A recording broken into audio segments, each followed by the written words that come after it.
This is episode number 6 with Leigh Martinuzzi. See, the problem for most of us when we look for change, we look externally saying, hey, what's he doing? What are they doing? How are they living their life? But the barrier for most of us is that we are trapped by the expectations of society and the expectations we put on ourselves as to how we should be living this life. And how we should be living this life may not necessarily be the only way and probably isn't. Yes. Welcome back to another episode of Anchors of Health, where it's all about mindset, nutrition, movement, and recovery. I'm your host, Bill Choi of anchorsofhealth.com. And today's episode under the mindset anchor is with lifestyle design expert Leigh Martinuzzi. He went from living a life he wasn't happy with to living a life with greater freedom, fulfillment, and happiness, and he helps others do the same today. He's also a speaker, a coach, a writer, and podcaster. So in this episode, you'll learn the biggest barriers that prevent people from living the life they want, the type of questions to ask yourself to really figure out what you should be doing with your life, and so much more. It's a show about finding your purpose and why. I really enjoyed this one, so let's jump right in. Here is Leigh. What's up, everybody? I'm so happy to welcome Leigh Martinuzzi from thehiddenwhy.com. Leigh, thank you for being here and welcome to the show. Bill, thank you for having me. So Leigh, I did a ton of research on you, as I do with all my guests. You put out so much great content in various forms. You have your blog, your podcast, your books, your free resources like your purpose questionnaire and your goal setting worksheet. So I'm excited to bounce around and ask you questions from a mix of all those sources. But first, can you tell our listeners about your passion and what it is that you do?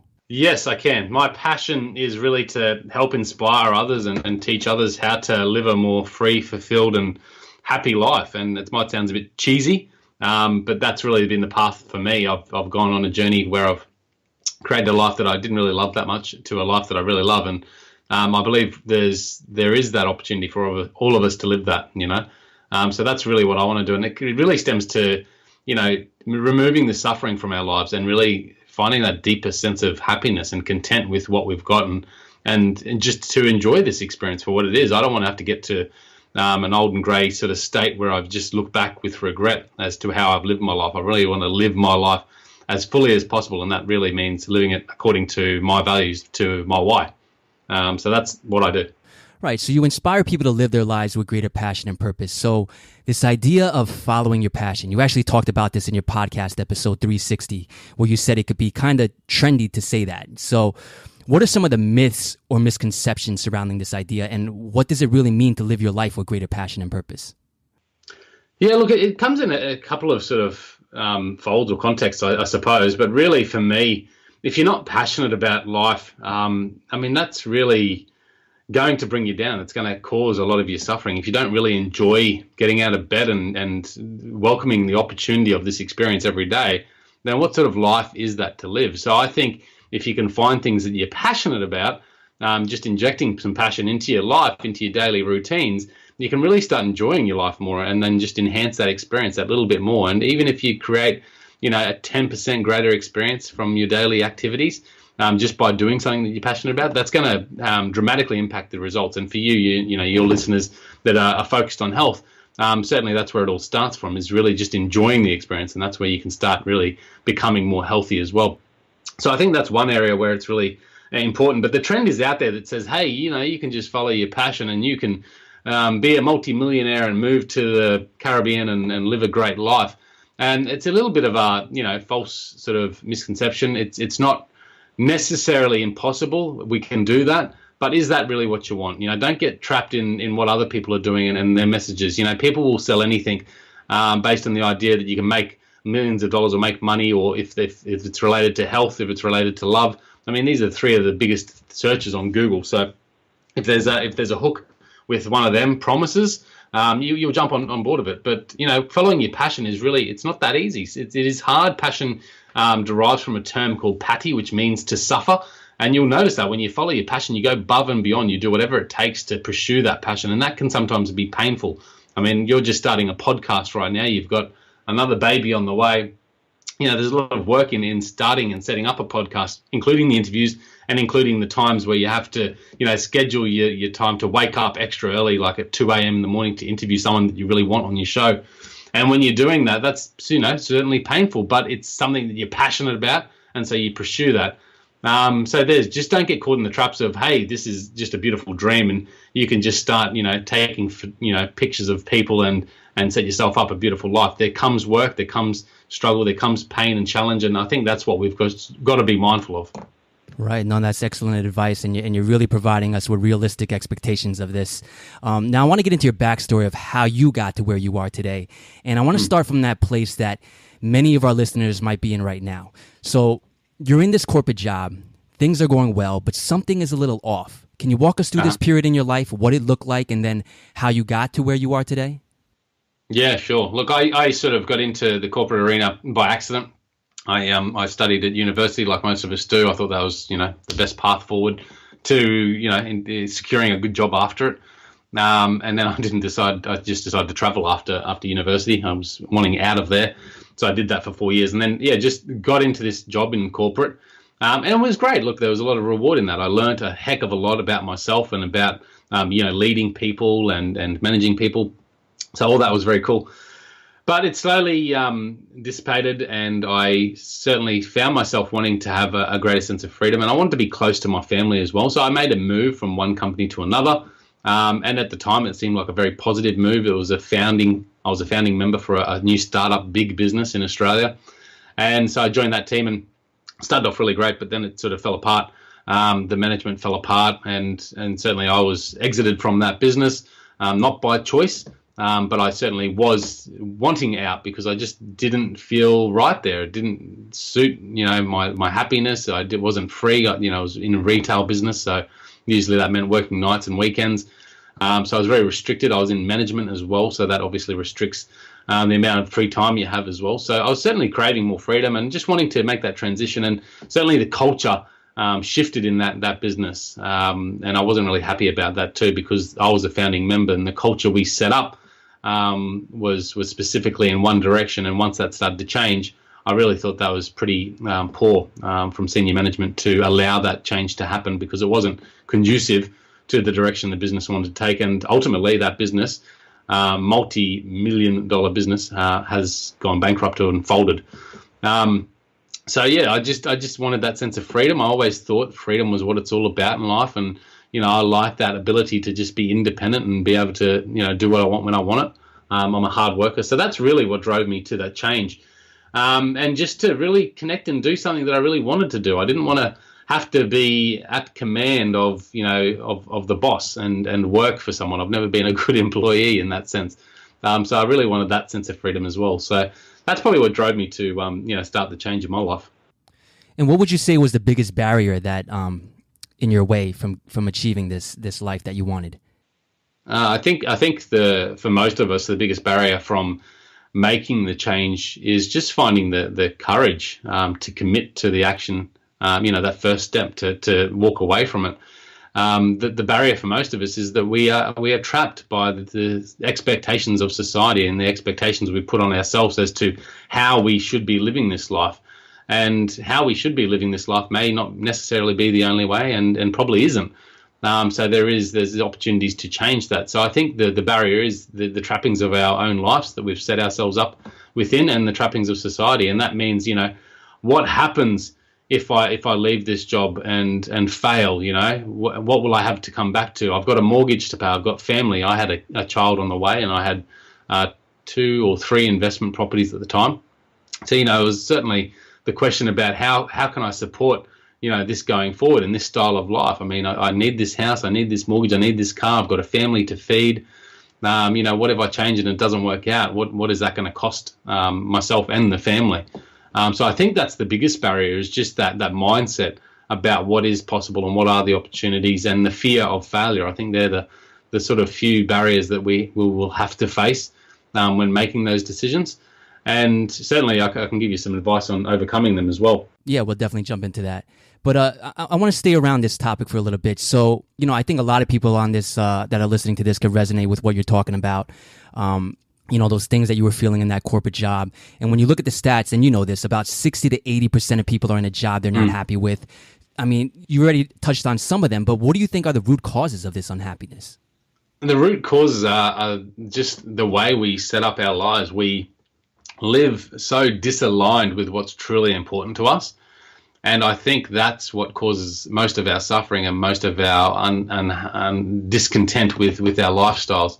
And it's not that we're all unhappy and depressed and stuff. I mean, depression seems to be on the rise in the world, despite all the medical treatments and different sort of practices we have to treat depression now. It seems to be increasing. And I think it's just because of the way we've set our lives up. I mean, if you go back to how we've evolved as hunter and gatherers, we didn't have to wake up at 6 o'clock to commute for an hour to an office job that we didn't really like, to sit indoors working behind a desk all day, to then commute an hour back home to get home by 7 o'clock, rush in, reduce the quality of time we have with our loved ones, our family, our kids, to sit there in front of whatever TV shows are out there at the moment. Melrose Place comes to mind. That's an old one. Before, having a few beers and knocking yourself out to start it all again for 5 days a week, and then really looking forward to the weekend. And again, this is just a standard sort of routine, but people can probably relate to this in their life if they're not satisfied with it. But that's the routine, and it becomes just the cycle of life. And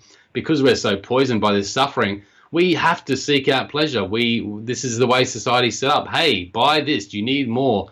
Upgrade your home, get an extension, put in a pool, get a freaking new car. Go out there and buy a Big Mac, whatever it might be. We are more addicted and medicated and overconsumed than ever before, and that's because we desire that immediate pleasure to take us away from that pain of our existence. So I think the biggest problem is, for most of us, is that where our lives are set up in a way that doesn't really fit to how we're supposed to live this experience. And because we're not aligned with what's really important to us, we just medicate, and that causes a lot of our problems. That's so true. And so if people are unhappy with their current situation, let's talk about the first step. Is asking questions that first step? Where should people start? Yeah, I think asking questions is powerful. That's certainly what I started to do. The three-letter word for me is why. Ask why. Why do you do what you do? Why is it important? And then really just seek deeper questions. I've got a questionnaire that, as you know, it's on my website that people can download, and just it's not the be and end all of questions to open up doorways to a new life, but certainly it might help stimulate some thoughts and allow you to go within. See, the problem for most of us when we look for change, we look externally, saying, hey, what is he doing? What are they doing? How are they living their life? And then we see someone that's got a newer car and we think, oh, geez, maybe that's what I need to do. So we work towards that. We buy that new car, and momentarily we have that, that heightened sense of happiness, and then things plateau and go back to how they were. And then we go, okay, what's next? And we look externally. What we've got to do is start, getting rid of all that external expectation and looking within. I think the journey of life that is most beautiful is lived when you're living your own journey, and that means by delving within. It means connecting with what's important to you, connecting with your why, and that comes through, self-investigation, internal investigation, analysis, assessment, and that, can really start by just asking those questions about what's important to me, why am I doing this? One of the questions that I love is, why does this matter, or why will this matter at the end of my life? How will I look back on this as being significant? And if you can't really answer that question, for me, for an example, I was delivering, I went from corporate management to real estate because real estate gave me that sort of lifestyle where I had that sense of freedom. I was my own boss. I had uncapped earning potentials. So there was that financial stability there, and I could do what I wanted. But I was delivering, in my third year, I was delivering some flyers. I bought a scooter so I could deliver about 5,000 flyers a week to letterboxes in the neighborhood. And I just got to a point, I was probably halfway through my cycle, and I just pulled over, took my helmet off, and just thought, what does this all mean? By the end of my life, am I going to look back at this and go, thanks, this was very important and meaningful? And I couldn't make sense of it. Why was me putting flyers in people's letterboxes to promote myself, to sell their homes, that significant? It annoys people. Clearing up their letterboxes, number one. It's my time, it's their time. And really, did that have much meaning and significance to me? And it didn't. I thought, well, why would I continue this for another 30 years?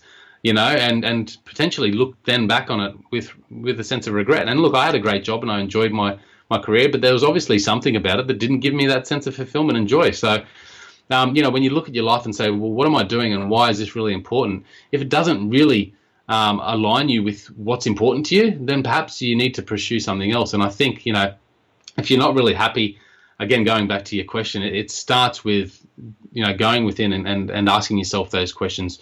seeking out the answers, and really connecting with what's important to you. And then once you start connecting with that, you can start aligning your life with that. Start incorporating the things in your life that you do and have to align yourself with what's important to you, with your why. And I've got a map here that I've created. I'm just about to finish editing a book that I've written, which is called The Ultimate Life Map.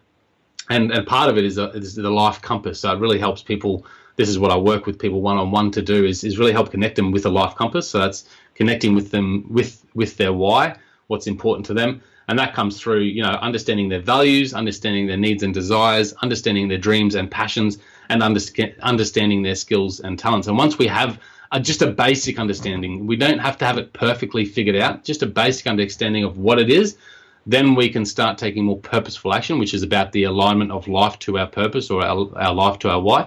Then we can start taking the purposeful action towards really living that. And that's when things start to really flow. And that life compass just evolves and redefines itself continually as you progress and experience, taking action towards it.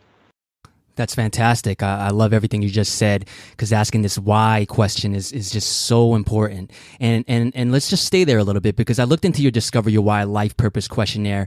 I think you have about 15 questions total, but let's get into a few of them. Let's start with this one. You ask, if you could live your ideal life, what would an ideal day look like? Imagine from the time you wake to the time you rest again, what your ideal day would look like. Can you talk about why this is an important question? Yeah, again, because it's really connecting you with what life means to you, what life's all about. And it takes some work to do this. It was one of the first exercises that I did when I got into, personally transforming my life, is just that ideal vision of your day. And it really just allows you to say, well, what's really important to you? So, you just close your eyes and spend some time on this, and just try and imagine yourself how your ideal life looks like waking up. What does it look like when you get out of bed? Where are you? What's your location? Who are you next to? And just really trying to put that visual into your mind. And then once you do that, what's next? What are you getting out of bed for? What does your morning routine look like? What are you eating for breakfast? What can you see? Again, who are you with? And then from there, just keep flowing through the day. What do you do? How do you spend your day? And once you do this, it's really important to, again, not be clouded by these external images that we're taught that life is all about, these external images of what success and the ideal life looks like, the American dream, as it might be alluded to. Trying to put in your visuals of what really you'd love your life to look like. And when you do that, you can start to go, well, that's what's beautiful for me, and that's what I really like to see my life like. How can I start making that happen? How can I start to bring that into reality? And the surprising thing is about this activity is that once you start visualizing how your day is, you can become more grateful and present with what you already have in your current life. And it might just take a few minor tweaks to incorporate some of that is in your ideal life into your current life, into today. And once you start doing that, you start really breathing it and living it, and slowly the how just generates, and you start living and breathing more and more of it. For example, for me, my ideal vision was, to wake up in the morning. I wanted to be in a beautiful location. I dream of this house that's sort of made of wood. I don't know why, it just sort of connects me with that nature. Very warm, perhaps a little bit cool outside. So, feeling all the senses of how it makes you feel, I think is important in a visualizational task. Who I'm next to. So I'm with my wife, and, we've got a nice comfortable bed, and we can wake up and I can just look out into some nice nature, some scenery, whether that's forest or rivers or outlooking the ocean, whatever it might be, just that sort of, again, connection with nature. And then I get to wake up and just cook the family breakfast with using, produce from the garden that I've grown. Quite a healthy time with the family. I've got 2 kids, so spending some time with them sort of came into my visual. And then, doing what I love. So doing writing, that's what I really enjoy doing, and learning, just reading stuff, listening to podcasts, and just expanding my mind and my perspectives. So just that as a partake of my vision, then incorporating to my life now. Now, I don't have the big, beautiful wooden home that overlooks the ocean, that some people might be imagining, but I start to realize that I have most of that available to me already. And if I look at my situation right now, I do. I get up in the morning. I have a very good motivation and prospect for the opportunity that the day brings. I get to spend my mornings writing. I get to look out into a garden here in my Japanese home. So I get to do those things I love. I get to cook meals for my family for breakfast. I get to eat my breakfast every morning with my kids. So suddenly that reality just came there. It was already available for me. I just had to start seeing it. And once you start seeing it, you can start to really just bring it, you can manifest it to a higher state and just add more and more into that vision to just heighten how it is. And that's probably one of the biggest things I can take away from it is that, just because you're not happy with your job right now, it doesn't mean you have to quit your job to find that level of happiness and to live how you want to live. Just start with that vision. What does your vision look like? And then how can you start just doing and living some of that vision today? It's probably already available for you. And then really connecting with that and using that as your motivation to get out of bed every day. Yes, you might still have to go to the office that you don't really like, but just by having that vision and enjoying those things that you love, that'll infect your attitude towards your work as well. And perhaps you'll find that you actually do enjoy your job, and perhaps it's just an external element of your lifestyle that was affecting your joy there. Or perhaps you'll find that passion will grow and slowly, like yourself, you'll take yourself away from that arena and start really living what you're passionate about. And I think it's just that process. And it all really starts with that vision, because once you get that vision there, that starts really the thought processes, and that's where it all stems from. Our reality is our thoughts. I mean, there's the Napoleon Hills of the world that wrote great books about how our thoughts become our realities was so true.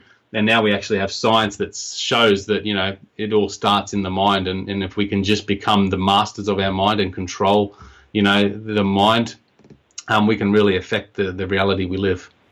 Right. I love that. And you see that all the time with athletes. They use this visualization, whether it's winning a championship or winning a race, right? They use this visualization very often. So this is the same type of the principles you're taking and applying it to life. So I love that. Here's another question that I feel is very important, and you talked about this earlier as well. List your top 5 fears as they exist today. Such a relevant question, because we all have fears. Fear of what our parents think, fear of what our friends think, fear of failing. Can you talk about this and why it's important for us to reflect on this? Yeah, I think we've got to ask ourselves, what do we fear? Because often it's our fears that stop us from really taking action. And, I said it before with making that jump or that change or that pivot from your corporate life that might not be happy with to doing something that you might enjoy a little bit more. There's a lot of fear in that, the what ifs, I might fail, what happens, what will my family think, how will I support my family, whatever it might be. There's all these fears. So I think it's really important to really connect with your fears and go, well, what are my top fears? What do I really fear? And then assessing them, asking yourself again, why do they exist? Why are they there? What signals can they give us that perhaps aren't really justifiable, don't have any solid validation or evidence that can support that fear from being absolutely true? Look, a lot of our fears are based on past experience, etc. We don't want to be without funds because we've gotten used to a certain level of life, and so we think if we make a change that perhaps we're going to be in poverty and just not being able to sustain the level of lifestyle that we had. But is that fear really realistically, and how can you better use that fear to get you to take action, I suppose? Because often, again, if our fears exist and they're stopping us from taking action, we're never going to really live that lifestyle we want to live. So it's about assessing our fear. What is this fear? Why does it exist? How true is it? And what can I do to perhaps prevent my fear from really happening? I just watched a great actual TED Talk from Tim Ferriss, who I'm sure you're familiar with. And he talks about a simple rule, a system that he created for fear setting. And he says, rather than talk about goal setting, talk about fear settings and say, well, what are my fears by doing this? How can I set myself up to avoid that from happening? So avoiding that fear from happening. And what are the possible outcomes or possible futures that might happen if that fear doesn't eventuate? What are the alternatives that might come about? And I think that's really important. I really believe that our fears give us a signal of something that we perhaps should walk towards. Generally, it's something that we should take action on, whether that's action to avoid or to move into. And if you look at our biological evolution, Fear exists to help us survive. Really, it's help us to prevent injury and harm, and so we can live. But it's less of a concern, survival in the modern day. We've got an abundance of, well, most of us do have an abundance of everything we need right at our fingertips. So it's not really about that. It's about, how can we avoid the fear to not risk the quality of our life, not risk further suffering or anything like that. And I think once we can really assess our fears and put them down on paper, your top five fears, what are they? Why do they exist? How can you proceed without them becoming a reality? You can really start really creating a positive mindset to allow you to not use them to stop you from taking action, but use them to help you take action. And Leigh, you had another question that was kind of linked to this in your questionnaire, which I love. It's kind of a spin on that fear. It's what is the worst that could happen in making the changes required to pursue the life that you truly desire, and what would be the consequence if you did nothing towards it?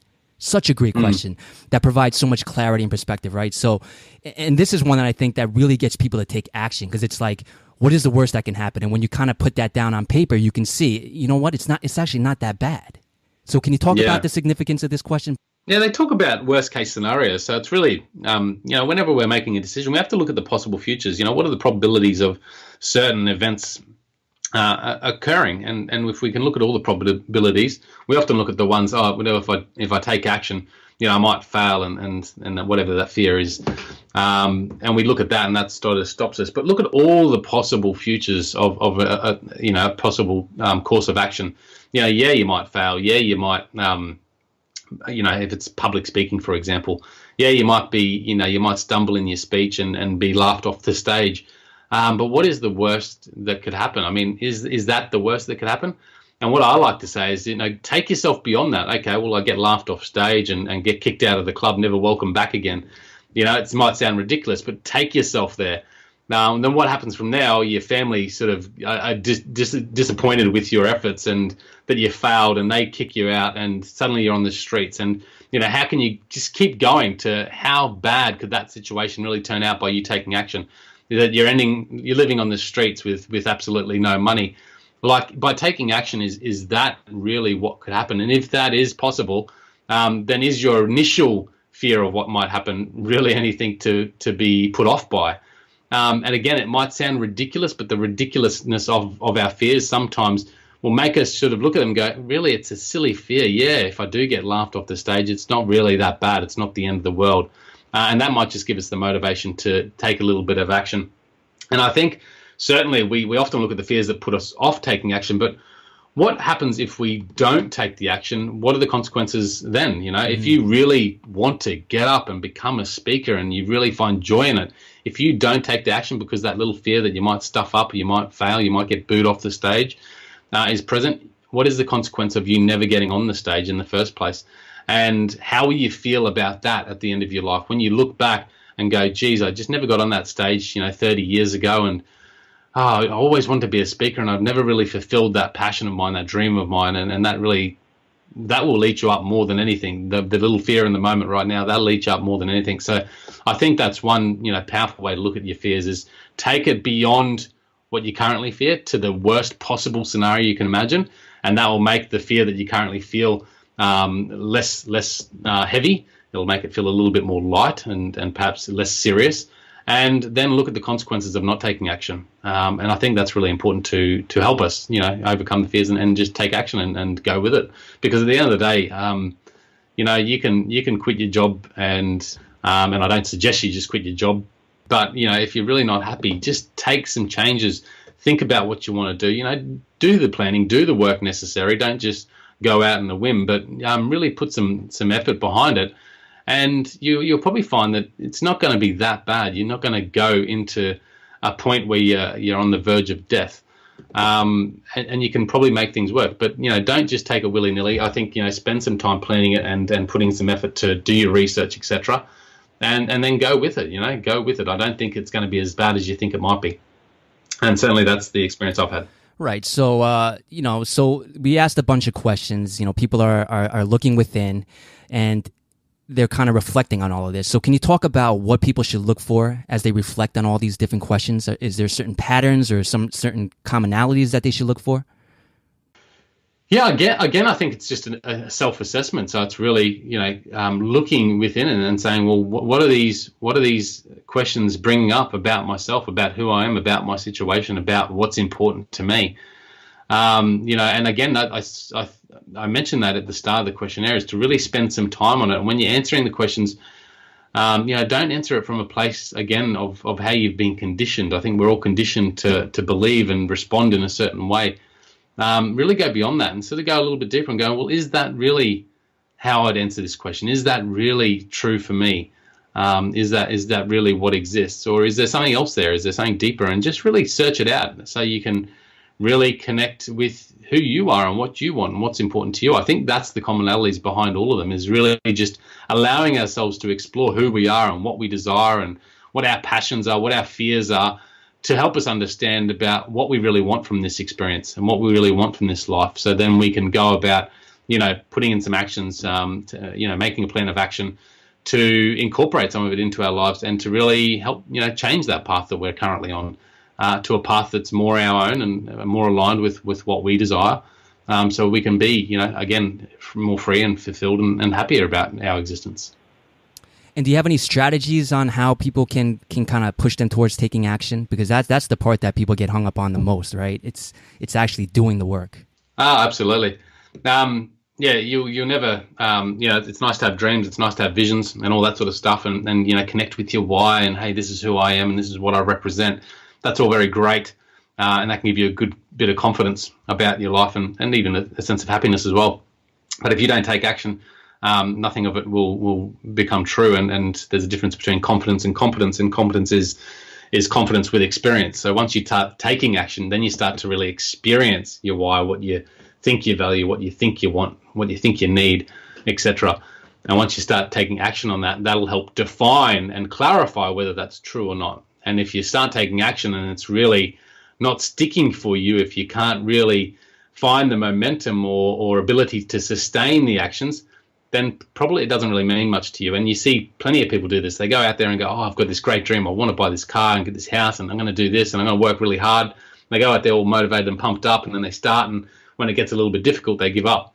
And that's because they haven't really connected to what's important with them. Once you connect with really what's important to you, you'll persevere, you'll persist, doing whatever it takes to make it come about. And it takes time to connect with that. Again, I said, you have to start at a basic level of the basic template to start taking action. And when you start taking action, go back to the template and go, okay, is this still really what's mattered to me? Is this what's working? Going back to your question to start taking action, I love this rule, and this might sound like a really simple rule, but count from 5 down to 0 and just do something. When you're getting out of bed and the alarm clock goes off, rather than sitting there and going and rolling over or tempted to press the alarm button or whatever, count to 5, just go 5, 4, 3, 2, 1 and step up.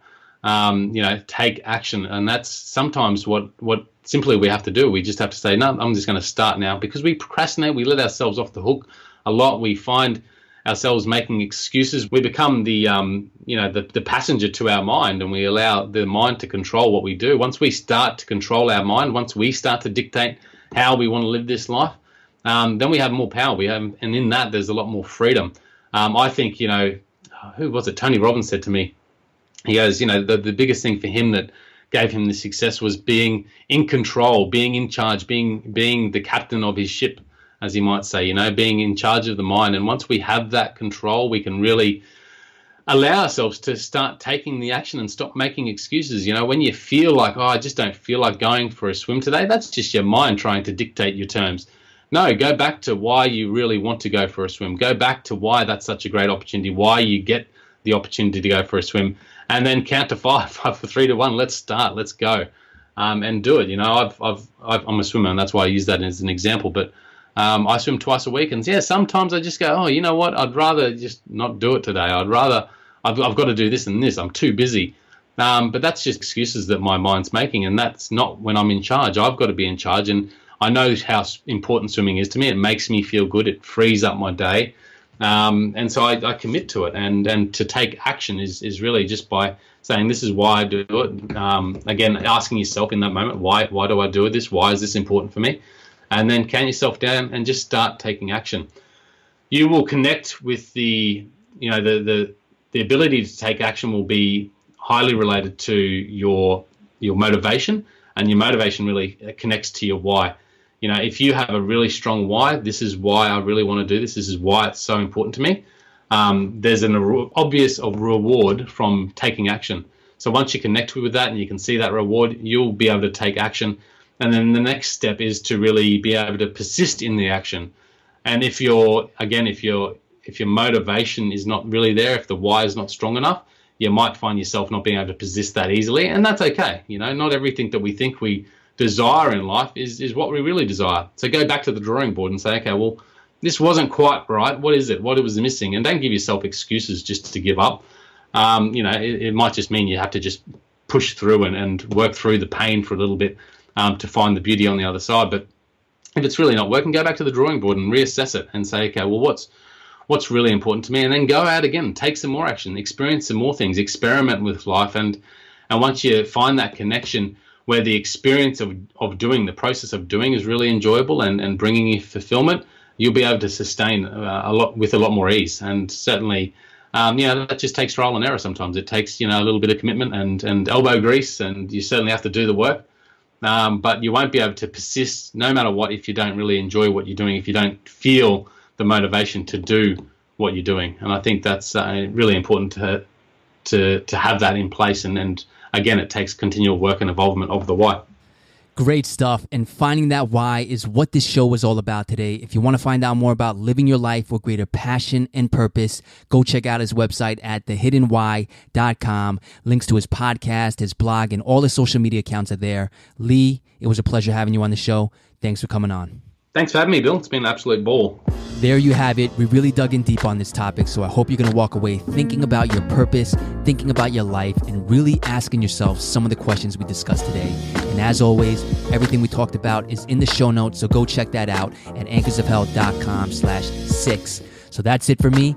Thanks for tuning in, and I'll catch you in the next episode. Peace.